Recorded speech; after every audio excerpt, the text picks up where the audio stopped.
ശനിയാഴ്ച സ്വർണ്ണവിലയില് കുതിപ്പ്. ഒരു പവന് 400 രൂപ വർദ്ധിച്ചു.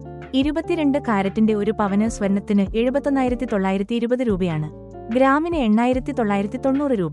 24 കാരറ്റിന്റെ ഒരു പവന് സ്വർണത്തിന് 78,464 രൂപ. ഒരു ഗ്രാമിന് 9,808 രൂപ. 18 കാരറ്റിന്റെ ഒരു പവന് സ്വർണത്തിന് 58,848 രൂപ. ഗ്രാമിന് 7,356 രൂപ. സംസ്ഥാനത്തെ സ്വർണ്ണാഭരണ വില. ഒരു പവന് സ്വർണ്ണാഭരണത്തിന് സംസ്ഥാനത്ത് 76,000 രൂപയെങ്കിലുമാകും. പണിക്കൂലി, GST, ഹോള് മാർക്കിംഗ് ഫീസ് എന്നിവയും നൽകേണ്ടതുണ്ട്. കുറഞ്ഞ പണിക്കൂലി 5%, GST 3%. ഹോൾമാർക്കിംഗ് നിരക്ക് താരതമ്യേന ചെറുതാണെങ്കിലും അതുകൂടി വരുമ്പോൾ 76,000 രൂപയാകും. ആഗോള സ്വർണ്ണവില ഔൺസിന് ഇന്ന് $3,357. ആഗോള വിലയിലെ വ്യതിയാനങ്ങളാണ് ഇന്ത്യൻ മാർക്കറ്റിലും പ്രതിഫലിച്ചത്.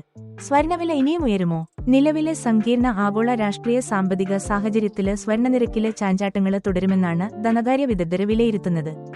സ്ഥിരത കൈവരിക്കാതെ ഏറെയും കുറഞ്ഞുമിരിക്കുമെന്നർത്ഥം. പൊന്നിന്റെ രാജ്യാന്തര മാർക്കറ്റിലെ ചാഞ്ചാട്ടങ്ങള് ഇന്ത്യൻ മാർക്കറ്റിലും പ്രതിഫലിക്കും.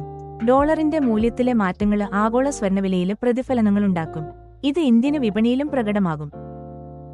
അമേരിക്കന് പണപ്പെരുപ്പം, US പലിശ നിരക്കുകള്, രാജ്യങ്ങള് തമ്മിലുള്ള സംഘർഷങ്ങള്, രാജ്യാന്തര നയങ്ങള്, വൻകിട രാജ്യങ്ങളുടെ സാമ്പത്തിക നയങ്ങള്, ഓഹരി വിപണിയിലെ ഏറ്റക്കുറച്ചിലുകള്, ക്രൂഡ് ഓയില് വിലയിലെ മാറ്റങ്ങള്, രൂപയുടെ മൂല്യത്തിലെ നിരന്തര ചാഞ്ചാട്ടങ്ങള്, ലോക നേതാക്കളുടെ പ്രസ്താവനകള് തുടങ്ങിയവയെല്ലാം സ്വർണ്ണവില നിരന്തരം പുതുക്കപ്പെടാന് കാരണമാകുന്നവയാണ്.